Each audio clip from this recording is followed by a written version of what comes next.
So I asked God for certain things. I spoke certain things into my life, into existence. And in doing so, I realized how I was fighting against the same thing that I asked for. But because I didn't like how it was packaged, or because it didn't show up the way I wanted to show up, I kept pulling away from it and kept trying to fix and work the situation.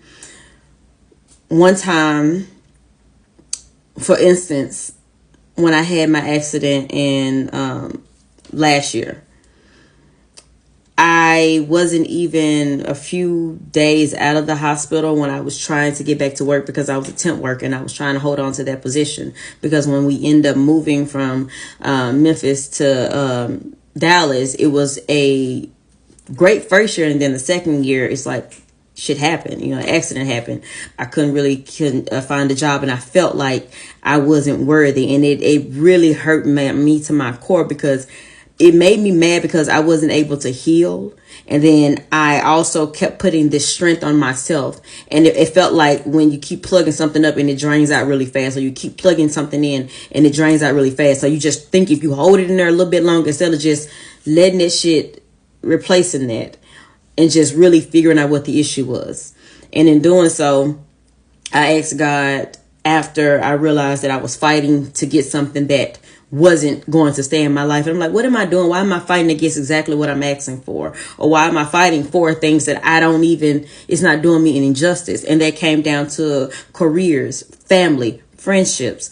And I learned to listen to what I asked for and listen to what I prayed for, because it was happening. But because I didn't like how it was happening, or because I didn't have any control over it, I didn't feel like I was enough. I didn't feel like I was doing it right, because I was still being boxed in. I allowed so much of how I was raised to still contort into my life now, and what other people expected me to be, and what other people expected me, so much so that I would make sure that I show up in other people's lives a little bit differently, pull back myself a little bit more. I won't embarrass this person if I do this, or I would always try to fit someone else's understanding of what they expected me to be. Because who I was authentically was an issue for them. And in doing so, I created their issue in my fucking life. And so I dumbed down myself in so many times for so many friends and so many family members and so many relationships to make them feel comfortable. And in doing so, I was literally hurting myself, that what I prayed for, I didn't think I was deserving of it, that when I received it, because it didn't show up how I wanted to. Ooh, baby, when I tell you life be lifing. But you got to grow from what life has been throwing at you, at me. For so long, I was showing up for other people as the Tara that they expected me to be.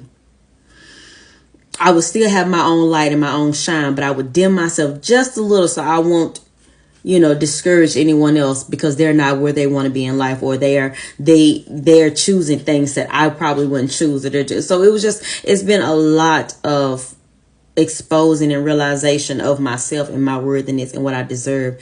And to know that I'm going to show up as myself.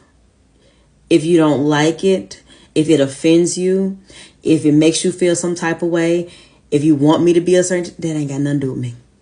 Nothing. So I encourage anybody who's on this platform, who's creating content. I don't have a niche. I don't have a way to fit in and do things. I just do me. Okay. And I do me consistently. And that's all that matters. I have to show up as myself. I have to show up as myself the way I expect other people to show up for me. And if they don't, I can't stop showing up for myself in that way. That was on my heart today. So I just wanted to share that. Y'all have a good one.